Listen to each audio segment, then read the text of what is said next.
Dieu est celui qui a nourri l'Israël dans le désert. Alléluia. Dieu est celui qui a nourri l'Israël physiquement avec la manne. Alléluia. Et l'Israël pouvait manger. L'Israël pouvait manger pour être en bonne santé, pour être en forme. Et de la même manière, Dieu le fait sur le plan spirituel. Il nous nourrit de sa parole. Bien, nous avons besoin d'avoir comme nourriture la parole de Dieu. Et cela fera en sorte que nous puissions être en bonne santé. Alléluia. Amen. La nourriture, bien-aimée, si tu ne manges pas, tu ne peux pas grossir. Si tu ne manges pas, tu ne seras pas en bonne santé. Si tu ne manges pas, bien-aimé, c'est cela, la nourriture. J'ai l'habitude de dire aux frères que frère, vous savez que vous n'est-ce pas? Alléluia. Alléluia. C'est à cause de la nourriture, bien-aimé. Parce qu'il manquait la nourriture. Ils sont allés chercher. Alléluia. Bien-aimé, la nourriture spirituelle. Nous avons besoin de la nourriture spirituelle. La nourriture spirituelle, c'est quand nous venons à l'église, quand nous écoutons la parole de Dieu, quand nous lisons la parole de Dieu. Sans cela, bien-aimé, tu ne peux pas grandir dans la vie chrétienne. Tu ne peux pas avoir une maturité spirituelle. Tu ne peux pas avoir une croissance spirituelle. Parce que la parole de Dieu te fait défaut. Amen. Alléluia. Amen. Alléluia. Amen. Bien, le passage, je disais, il fait allusion à la nourriture, il fait aussi allusion à la conduite, la direction. Alléluia. Dieu est celui qui nous dirige. N'est-ce pas que Dieu a dirigé les enfants d'Israël dans le désert? La nuée et le colonne de feu. Alléluia. Bien aimé, Dieu c'est notre GPS. C'est notre boussole. Amen. Alléluia. Amen. Alléluia. Amen. Bien aimé, c'est lui qui devait nous diriger. Ce n'est pas le brebis qui dirige le berger. Alléluia. Amen. Si quelque part on voit le troupeau avant que le berger est derrière, c'est un non-sens. C'est un non-sens. Le berger est celui qui est devant. Le berger est celui qui dirige. Le berger, en fait, c'est un guide. Alléluia. Amen. Un guide pour montrer le chemin, pour montrer la direction. Mais des fois, on échoue parce qu'on a perdu la direction. Amen. Parce qu'on a perdu le contrôle. Alléluia. Amen. La conduite, bien-aimée, la conduite de ta vie, la conduite de ma vie, bien-aimée, doit être placée sous la direction de Dieu. Si Dieu te conduit, bien-aimé, tu ne conduiras pas, tu ne connaîtras pas d'échec. Alléluia. Amen. Si Dieu te conduit, si tu te laisses abandonner entre les mains de Dieu pour qu'il puisse te conduire, tu ne connaîtras pas des accidents. Tu ne connaîtras pas des difficultés. Dieu est celui qui nous conduit, bien-aimé. La nuée, la colonne de feu était là, bien-aimé. Les enfants d'Israël, quand ils marchaient, dès qu'ils voient la nuée, la colonne de feu commençait à bouger. Et aussi se précipitent. Ils commencent à emballer leurs histoires. Ils sentent que c'est l'heure de départ. Il faudrait qu'on avance, il faudrait qu'on aille. Alléluia. Amen. Alléluia. Amen. Ce n'est pas au troupeau de conduire le berger. C'est au berger de conduire le troupeau. Alléluia. Amen. Le berger, c'est un guide. Mais toi aussi, là où tu es un guide. Nous voyons maintenant qu'il y a des guides touristiques.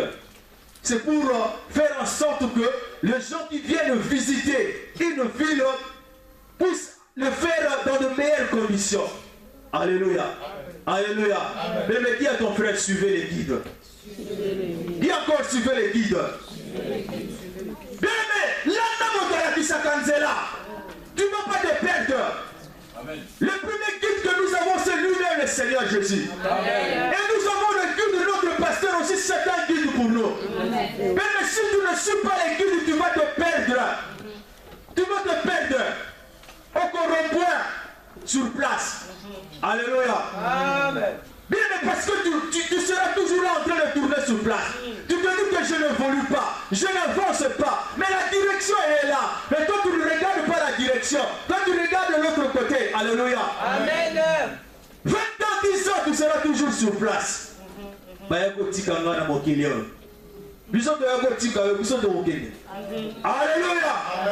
Alléluia. Suivez les guides, bien-aimés. Il y a toujours un guide. Ça, c'est le principe de Dieu. Dieu met toujours à tes côtés un guide pour qu'il puisse t'aider, pour qu'il puisse te montrer le chemin. Quelque part, la Bible dit, voici le chemin. Alléluia. Amen.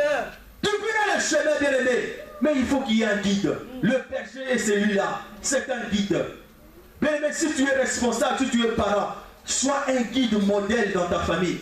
Montre la voie à tes enfants. Montre le chemin à tes enfants. Alléluia. Amen. Beaucoup des enfants se perdent parce qu'ils n'ont pas de guide. Il ne faut pas en toi un guide dans la maison. Alléluia. Montre le chemin. Alléluia. Montre la voie pour que ces enfants ne puissent pas se perdre. Alléluia. Amen. Nous sommes... Ce que Dieu nous a mis en nous, ce que Dieu a mis en nous, bien aimé, c'est de diriger, d'orienter, de montrer la voie, le chemin. Parmi les païens, bien aimé, tu es un guide. Beaucoup de païens cherchent le chemin. Mais toi, tu es là pour leur montrer le chemin. Leur dire que voilà, Jésus est là. Il est le chemin, la vérité et la vie. Alléluia. Amen. Mais ce passage fait aussi allusion à la protection. Mais il y a quelque chose, une relation, une certaine intimité entre le berger et le troupeau. Et c'est cela amène le berger à protéger son troupeau. Alléluia. Amen. Alléluia. Amen. La protection. Mais un berger ne peut protéger le brebis qui est sous son enclos. Mais si ce brebis-là s'écarte, il sera difficile. Alléluia. Amen. Et ça, en image, il y a trois choses. D'un côté, il y a le berger est au milieu. De l'autre côté, il y a le loup. De l'autre côté, il y a la brebis. Alléluia. Amen. Ça veut dire que le berger est au milieu. C'est le berger qui empêche que le loup puisse attaquer la brebis. Alléluia. C'est cela le rôle du berger, la protection. Moi, j'appelle cela, il y a toujours une protection spirituelle. Alléluia. Amen. Il y a le loup, il y a le berger et il y a la brebis. Alléluia. Mais imaginons, Batiki pour nous et pas un tabazali, mais moutazate et au Sougandé. Alléluia. Alléluia. C'est cela, bien aimé. Si tu ne fais pas attention, tu risques d'être livré pour rien. Aux années qui pour nous, Batiki au limousson, tabac, moutazate. Alléluia. Amen. Le rôle du berger c'est cela. Il est au milieu. Il protège la brebis face aux attaques de loup. Et quand est-ce que le loup attaque la brebis? C'est quand la brebis commence à s'écarter. C'est quand la brebis commence à s'éloigner du troupeau. Alléluia. Amen. Mais quand tu restes fidèle, quand tu es attaché, bien aimé, peu importe le loup ne te fera rien parce que le berger est là avec toi. Amen. Alléluia. Amen. Le loup ne peut rien te faire parce qu'il y a le berger avec toi. Et c'est le rôle que Jésus joue au milieu de nous.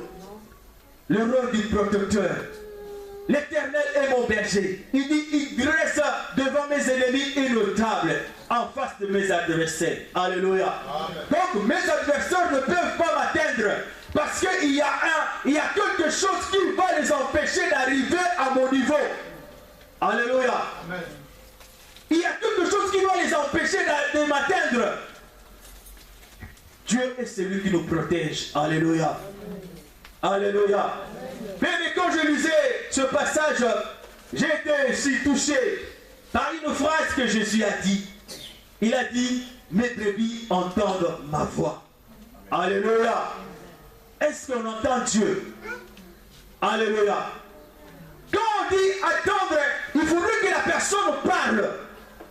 Bébé, je suis venu te dire encore que Dieu parle.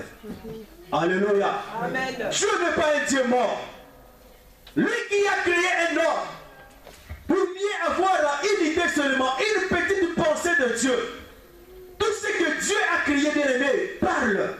La nature parle, les animaux parlent, amen. Les plantes parlent. Alléluia. L'homme que Dieu a créé parle. Lui-même quand il a créé, il a commencé à créer l'humanité, il a parlé. Et à plus forte raison, moi et toi, on est là en train de parler. Et nous pensons que Dieu ne parle pas. Alléluia. Bien aimé, Dieu parle.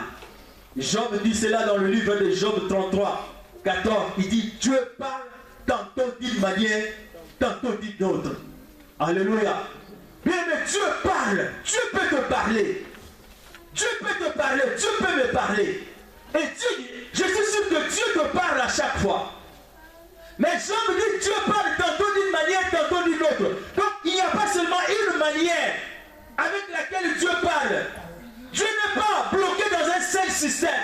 Notre problème à nous, parce qu'on a tendance à bloquer Dieu seulement dans un seul système. Dieu ne parle que par la prophétie, non? Alléluia. Amen. Alléluia. Amen. Dieu ne parle pas que par la prophétie. Jean me dit, Dieu parle tantôt d'une manière ou d'une autre. Il parle par une vision. Dieu peut te parler par une vision. Dieu peut te parler par une prophétie. Dieu peut te parler par une parole de connaissance. Alléluia. Amen. Dieu peut te parler. Dieu peut te parler au cours d'une prédication. Amen. Mais Dieu est même capable d'aller utiliser un animal pour te parler. Parce qu'il a fait dans la Bible. Alléluia. Amen. Parce que si tu t'entêtes dans une voie, si tu t'entêtes dans quelque chose, Dieu sera peut-être amené à utiliser un animal pour te parler. Dieu peut te parler au travers d'un païen. Alléluia. Amen. Amen. C'est vrai. Dieu peut te parler au travers d'une circonstance, au travers d'une situation que tu traverses. Dieu peut te parler au travers d'une difficulté que tu es en train de connaître. Mais le problème, ce n'est pas de se plaindre devant la difficulté, mais derrière la difficulté de se dire que Seigneur, qu'est-ce que tu veux m'apprendre? Alléluia. Amen. Certainement, il y a un message que Dieu veut te faire passer par rapport à cette circonstance, par rapport à cette situation. Pose-toi cette question. Seigneur, qu'est-ce que tu veux m'apprendre? Nous, on a beaucoup plus tendance à dire, pourquoi Seigneur? Pourquoi ça? Pourquoi ça? Pourquoi ça? Dieu ne te donnera pas les parce que. Alléluia. Amen. Parce que lui-même, il est Dieu. Yes. Alléluia. Amen. Mais pose-toi la question, dis, Seigneur, qu'est-ce que tu veux m'apprendre au travers de cette situation? Alléluia. Amen. Bien-aimé, Dieu peut te parler même quand tu regardes la télé. Amen. Alléluia. Amen. Dieu peut te parler au travers de la télé. Alléluia. Amen. Il y a des choses qui se passent dans le monde. Dieu peut te parler. Aujourd'hui, dans nos églises, on voit seulement Dieu nous parler. On croit ou on pense que Dieu nous parle seulement par la prophétie. L'Issakoli. Alléluia. Non, on va s'accoler la gaille. Alléluia. Alléluia. Amen. Bien aimé, la prophétie n'a pas la primauté de la manière de parler de Dieu. Dieu parle par la parole de Dieu. Amen. Parce que bien aimé, il y a de fausses prophéties, qu'on le dise. Alléluia. Quand la Bible dit examiner, Paul dit examiner, c'est-à-dire qu'il y a, en examinant, il peut dire quelque chose qui ne cadre pas avec la parole de Dieu. Alléluia. Amen. Raison pour laquelle Paul dit examiner. Il y a de fausses prophéties, il y a de fausses visions. Alléluia. N'est-ce pas vrai? Amen. Non, mais parce qu'on soit c'est comme ça. Beaucoup de gens ont bâti leur vie sous la prophétie. Alors c'est une mauvaise chose. Beaucoup de mariages ont été bâtis sous la prophétie. Le frère n'a pas le courage d'aller peut-être dire à la sœur, oh, t'es Nzamba l'obité. Alléluia. Amen. Ne bâtis pas ta vie sur une prophétie. Bâtis ta vie sous la parole de Dieu. Amen. Bâtis ton ministère sous la parole de Dieu. Yes. Alléluia. Amen. Alléluia. Amen. Donc comment on conseille la prophétie Makamu? Alléluia. Amen. On a parce que prophétie est Bimaki. Prophétie le Baguiné. On était en train de prier. Et une soeur a commencé à prophétiser. Non, je suis là, moi je dis à mes frères. Il n'a rien dit de nouveau parce que la Bible dit là, deux toi sont de notre nom, je suis au milieu de vous. Alléluia. Mais non, on savait déjà que tu es là. Mais qu'est-ce que tu apportes de plus? Rien du tout. Alléluia. Donc on se réfugie derrière la prophétie pour rien. Dieu peut te parler au travers de la parole. Amen. Parce qu'il y a de fausses prophéties. Mais la parole de Dieu, elle n'est jamais fausse. Amen. La parole de Dieu, elle est authentique. La parole de Dieu, elle est véritable. La parole de Dieu, elle est certaine. La parole de Dieu, elle est lumière, bien-aimée. Alléluia. Alléluia.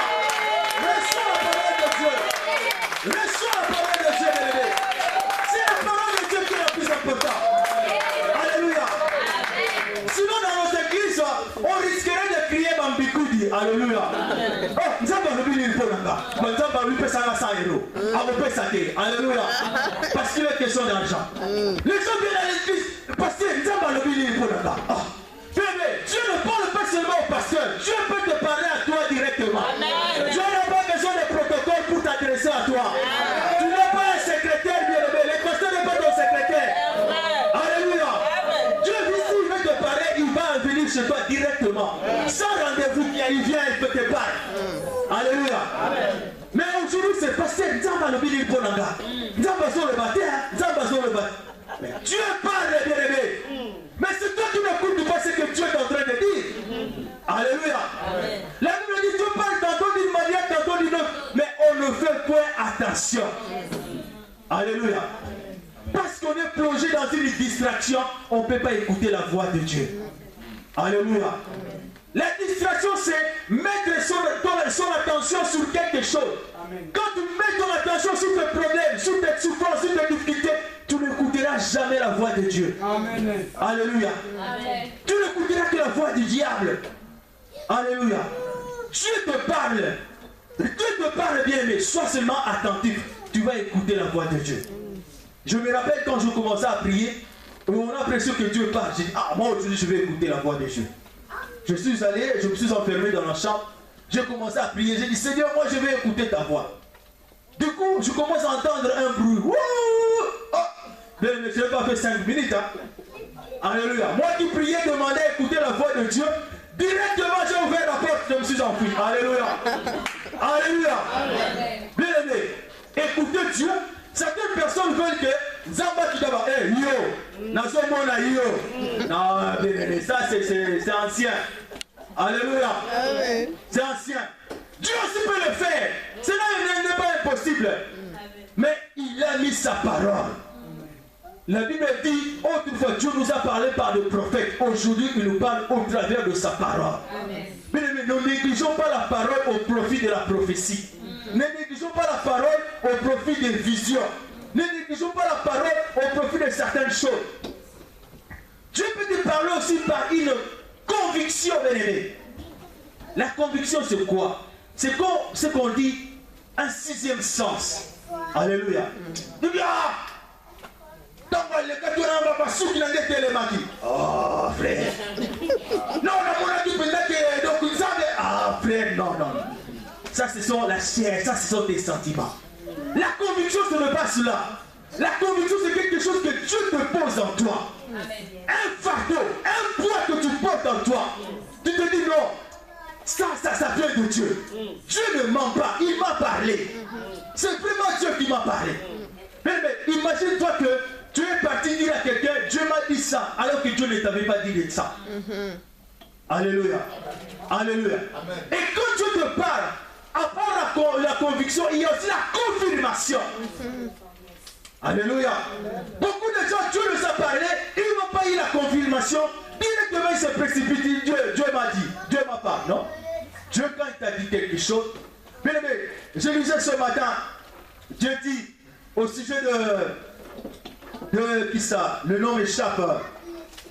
Je suis dans le livre des Actes. Qui ça? My God. Je suis dans le livre des Actes. Pierre, alléluia. Pierre était en train de prier. La Bible déclare que Pierre était en train de prier et il a vu une vision. Bien, mais quand Dieu donne une vision, c'est avec toutes les précisions. Dieu ne veut pas te mettre dans des qu'est-ce que c'est, par calcul, oh non, et ça là qui vaut. Non, Dieu te donne toutes les précisions. Dieu donne même la précision, le nom même de la rue. Va dans telle rue, tu vas voir telle personne. Ananias, c'est de l'Ananias que je pensais. Il est là, va le voir. Alléluia. Quand Dieu te parle, c'est avec toute la clarté. Dieu te parle avec toute la clarté. Pas dans la confusion. Oh, on sait. Oh, dans le qu'est-ce que c'est. Non. Dieu te dit, voilà ce que je veux faire dans ta vie. Dieu te dit, voilà ce qui va arriver. Bien aimé, quand Dieu nous parle aussi, c'est dans le but de nous avertir. La Bible déclare, Dieu ne peut rien